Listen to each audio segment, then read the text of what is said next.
So, one of the things that I see a lot on TikTok and social media and Instagram are a lot of before and afters.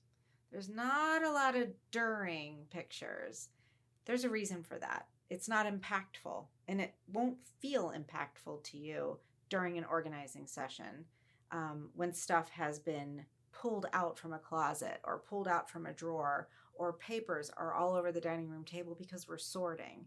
The during phase never feels great, but it does feel productive.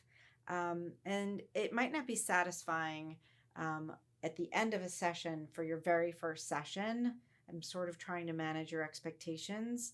At the end of your very first organizing and sorting session, it might not feel completely impactful yet, but it will the next time and the next time and the next time because we're making progress. We sometimes will give you tasks to do after a session until the next session. You don't have to do them.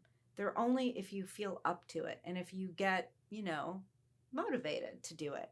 But certainly when we come back, we can pick up right where we left off.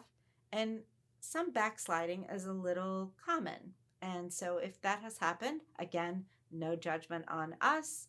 There is never any shaming with a professional organizer that you didn't do your homework or you didn't do your tasks. None of that will ever come out of a professional organizer's mouth, especially one that cares about you.